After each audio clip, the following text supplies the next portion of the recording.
Finally last paper रह गया है बच्चों। फाइनली लास्ट पेपर जो कि है मैथ्स का।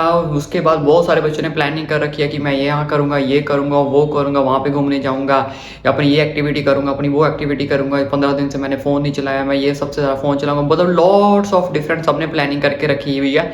लेकिन इस एक्साइटमेंट के चक्कर में बहुत सारे जो बच्चे हैं अपने लास्ट पेपर को क्या कर लेते हैं, ख़राब कर लेते हैं। मैथ्स का पेपर है, ख़राब नहीं होने देना है हमने। Maths is the so difficult paper. और जैसे कि आपको पता है कि मैथ्स के जो पेपर है वो काफ़ी ज़्यादा, जो ऑल ओवर पेपर है वो मॉडरेट आ रहे हैं, ईजी लेवल के नहीं आ रहे हैं। तो हमने मैथ्स के पेपर को ख़राब नहीं होने देना है। क्योंकि क्या होता है एक्चुअली बच्चों, लास्ट पेपर है तो हमारे मन में क्या होती है, एक्साइटमेंट बढ़ती है लास्ट पेपर को लेकर कि यार चलो बोर्ड से छुटकारा हुआ, बोर्ड के पेपर खत्म हुए, मैं ये एक्टिविटी करूँगा, वो एक्टिविटी करूँगा।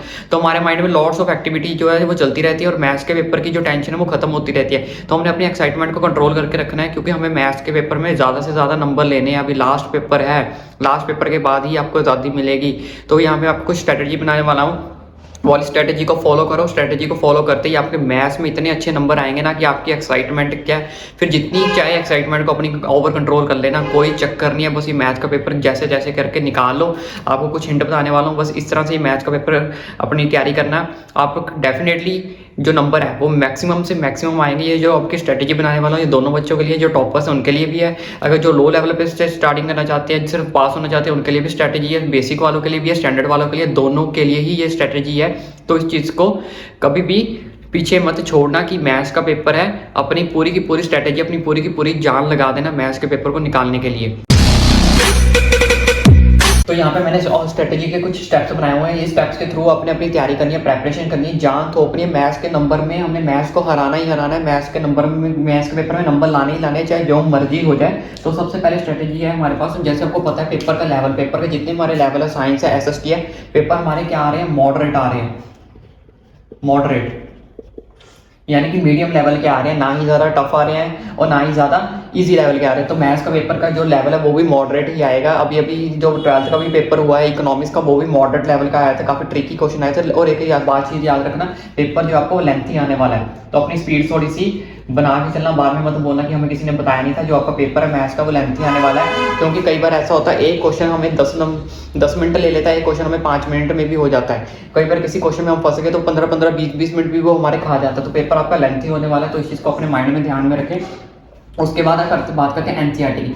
एनसीईआरटी की आपने क्या करना है, एनसीईआरटी में आपने सबसे पहले क्या करना है, कोई आर डी शर्मा नहीं पढ़नी है, हमारे पास टाइम बहुत कम है। कोई भी लॉन्ग प्रोसीजर बुक अब हमने नहीं पढ़नी, एनसीईआरटी पढ़ो चुपचाप अपनी। एनसीईआरटी में आपने क्या, रैंडम क्वेश्चंस करो, रैंडम क्वेश्चंस। इसके साथ साथ आपने क्या करने हैं, एग्जाम्पल्स करने हैं। एग्जाम्पल्स तो कभी भी नहीं छोड़ने। हाँ, जिसके पास एग्जाम्पलर, एनसीईआरटी एग्जाम्पलर बुक है वो अपनी एग्जाम्पलर कर सकता है, एग्जाम्पलर कर सकते हो आप, एग्जाम्पलर कर सकते हो। तो रैंडम क्वेश्चंस करो, किसी भी वर्कशीट उठा लो, कोई भी एक्सरसाइज हो तो उसमें रैंडमली क्वेश्चंस करते जाओ। और एग्जाम्पल्स तो आपने करनी करनी है, मस्ट कंपल्सरी। जिसके पास एग्जाम्पलर है वो एग्जाम्पलर भी कर सकता है। रैंडम क्वेश्चंस करनी है, पूरी आर डी शर्मा कोई बुक उठाने का टाइम वेस्ट नहीं करना है। हमारे पास टाइम लिमिटेड स्टॉक है, लिमिटेड ही है, तो उसके हिसाब से उसे यूज करना है। नेक्स्ट बात करते हैं कंसेप्ट क्लियर।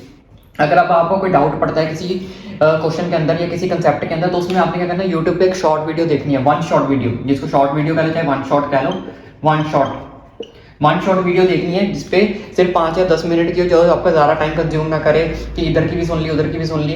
तो 15-20 मिनट पे आपने कभी भी वेस्ट नहीं करनी है। सिर्फ वन शॉट वीडियो देखो, जितना आपको मतलब उतनी वीडियो देखो, बाकी छोड़ दो। वन शॉट जो है वीडियो आपको देखनी है, जो भी आपको कंसेप्ट जो है क्लियर नहीं है उस अपने कंसेप्ट को क्लियर करो सिर्फ वन शॉट वीडियो के अंदर। नेक्स्ट बात करते हैं की points formula.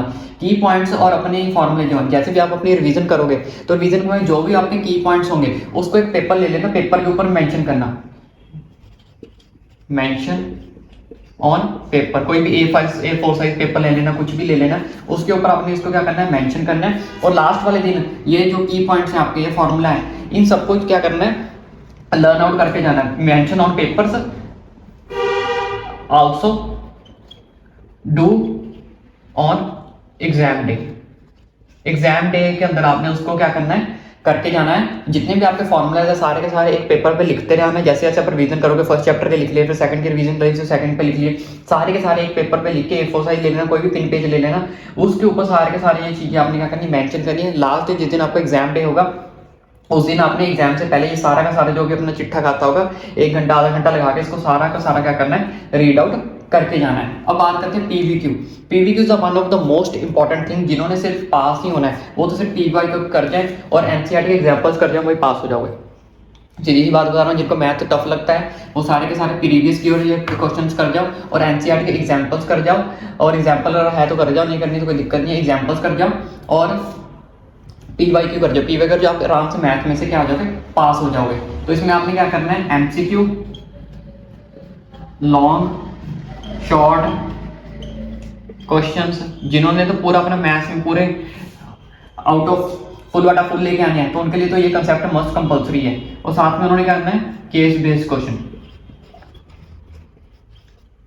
Case based question, तो case based question previous year paper में से आपने क्या करने हैं, एमसीक्यू भी करने हैं, केस बेस्ड क्वेश्चंस भी करने हैं, लॉन्ग क्वेश्चन भी करने हैं, शॉर्ट क्वेश्चन। प्रीवियस ईयर में तो निचोड़ के पूरी तरह ऐसे निचोड़ दो ना, जैसे हम नींबू को निचोड़ते हैं ना, पूरी तरह निचोड़ के एवरीथिंग पीवीक्यू एक ऐसी चीज है जो आपको पूरी तरह पास करवाएगी। और प्रीवियस क्वेश्चन ऐसे हैं, मोस्टली रिपीट होते हैं। हाँ, बहुत कम चांसेस हैं कि आपकी स्टेटमेंट चेंज होगी। अदरवाइज मैंने ऐसे भी क्वेश्चन देखे हैं जो एवरी ईयर रिपीट होते रहते। मैंने इसकी अलग से वीडियो भी बनाई है, वो आपको लास्ट में मिल जाएंगे। उसमें आपको 25 most important previous year question मिलेंगे जो अगेन एंड अगेन क्या हो रहे हैं, रिपीट आउट हो रहे हैं, वो आपको लास्ट में मिल जाएगी। तो प्रीवियस ईयर क्वेश्चन को तो कभी भी छोड़ के नहीं जाना है। इसके बाद बात करते हैं सैंपल पेपर की। अब जब आपने मान लो एनसीईआरटी कर ली, आपकी ये एनसीईआरटी के ये रैंडम क्वेश्चन जो एग्जांपल्स अगर आपने एग्जांपल कर लिए तो आपने आ जाना है सैंपल पेपर के ऊपर। तो सैंपल पेपर के भी आपने क्या करने हैं, रैंडम क्वेश्चंस करने हैं, ज्यादा नहीं करने, रैंडम क्वेश्चंस थोड़े ही करने हैं, रैंडम क्वेश्चन करने हैं। लेकिन सैंपल पेपर अगर आपने क्या करना है, कम से कम 3 to 4 पूरे सॉल्व करने हैं। 3 to 4 पेपर सॉल्व। कोई भी सैंपल पेपर ले लेना, उसके 3 से 4 सैंपल पेपर जो आपने वो सॉल्व करके जाने हैं। 3 से 4 पेपर आपने क्या करने हैं, सॉल्व करके जाने हैं, चाहे वो आपके प्रैक्टिस पेपर है और 3-4 आपके क्या है, तो ये है सैंपल पेपर। प्रैक्टिस पेपर भी आपने सेम करने हैं, 3 to 4 पेपर सॉल्व। 3 से 4 पेपर जो आपने वो सॉल्व करके जाने ही जाने हैं, प्रैक्टिस पेपर भी और सैंपल पेपर भी। प्रीवियस ईयर क्वेश्चन तो मोस्ट इंपॉर्टेंट है और एनसीईआरटी जो आपकी मोस्ट इंपॉर्टेंट है। ये दो कंसेप्ट जो आपने ये तो कभी भी नहीं छोड़ने। सैंपल पेपर का मैंने आपको बता दिया, इन दोनों को आपने 3 से 4 जो पेपर है दोनों के सॉल्व करके ही जाने हैं। तो बेसिक वालों ने क्या करना है, बेसिक वाले अकेले क्या करते हैं, एनसीईआरटी करते हैं, मैं ऑलरेडी आपको बता चुका हूँ। और पीवीआई को कर जाए, एनसीईआरटी ने सारी करके जानी है। अपनी वर्कशीट रैंडम क्वेश्चंस कर जाए, ये वाले ऐसे रैंडम क्वेश्चन कर जाओ, एग्जांपल्स कर जाओ, एग्जाम्पलर तो एग्जाम्पलर कर जाओ और प्रीवियस कर जाओ। आराम से बेसिक का जो पेपर है वो क्लियर आउट हो जाएगा। बेसिक वालों को कुछ ज्यादा टेंशन लेने की जरूरत नहीं है। हाँ, टेंशन ले लेना, बट क्योंकि अगर ज्यादा टेंशन भी लोगे तो फिर उठ जाओगे, क्योंकि टेंशन में ही अगर आपका काम सही निकलेगा। अगर बिना टेंशन के काम करोगे तो फिर क्या होगा, एक्साइटमेंट में अपना पेपर खराब कर लोगे। एक्साइटेड नहीं होना है कभी भी कि लास्ट पेपर है। लास्ट पेपर ये याद रखो, लास्ट पेपर भी मैथ का है, कोई इजी किसी हिंदी पंजाबी का पेपर होता ना, या ऑप्शनल का पेपर होता है, चलो हम सोचते कोई दिक्कत नहीं है, आराम से निकल जाएगा। मैथ्स के पेपर में बहुत दिक्कत क्रिएट हो जाएगी। अगर पेपर वो तो वैसे तो मॉडरेट ही आ रहा है, अगर इससे भी टफ चला गया तो बहुत दिक्कत क्रिएट हो जाएगी। वैसे तो मॉडरेट ही रहेगा, तो लेंथ ही जरूर रहेगा, बट ठीक है। तो इस चीज को ध्यान रखना। बेसिक वाले बच्चे क्या कर जाए, एनसीईआरटी कर जाए और प्रीवियस ईयर क्वेश्चन कर जाए, पूरे के पूरे एनसीईआरटी और प्रीवियस ईयर तो अच्छे से करके जाए। MCQ, case based, long short question, जितने भी प्रीवियस ईयर क्वेश्चन मिलते हैं 10 साल पुराने, 5 साल पुराने, 6 साल, जितने भी आपके पास अवेलेबिलिटी है वो कर दें। हाँ, एक चीज और, जिन बच्चों के पास प्रीवियस ईयर क्वेश्चन की अवेलेबिलिटी कम है या नहीं मिल पा रहे हैं, तो वो सैंपल पेपर की यहाँ पे डिजिट्स बढ़ा रहे हैं। वो 3 से 4 की जगह क्या कर लें, 6 से 8 कर लें, 6 से 8, ये भी आप क्या कर लें, 6 से 8 पेपर जो है वो सॉल्व आउट कर जाएं। अब बात कर लेते हैं स्टैंडर्ड वालों की। स्टैंडर्ड के लिए मैं आपको बता दूं, स्टैंडर्ड को बहुत ज़्यादा हार्ड वर्क करना पड़ेगा और मोर एफर्ट करना पड़ेगा, क्योंकि पेपर आपका किस लेवल में आ रहा है, मॉडरेट लेवल में आ रहा है और लेंथी लेवल में आ रहा है। तो हार्ड वर्क, मोर एफर्ट करने के लिए आपको क्या करना पड़ेगा, अपनी रैंडम क्वेश्चंस कर जाओ, एग्जांपल्स कर जाओ, एग्जाम्पलर कर जाओ, सारे प्रीवियस ईयर क्वेश्चंस कर जाओ। 3 से 4 आपने सॉल्व सैंपल पेपर करने हैं और 3 से 4 आपने क्या करने हैं, कोई भी प्रैक्टिस पेपर जो है सॉल्व। इतना भी अगर आप कर जाओगे ना तो आराम से आपके मैथ्स में काफी अच्छे नंबर आ जाएंगे, काफी अच्छे से भी, कि बिलो जो है, ठीक है, वो भी निकल जाएंगे इस पेपर में। हार्ड जिनके जो टॉपर्स हैं उनके तो काफी अच्छा टॉप में कर जाओगे, ऐसा नहीं कि टॉप में नहीं कर जाओगे। तो अबव 70 के अराउंड आपके जो नंबर हैं वो पहुंच जाएंगे, 70 प्लस भी पहुंच जाएंगे।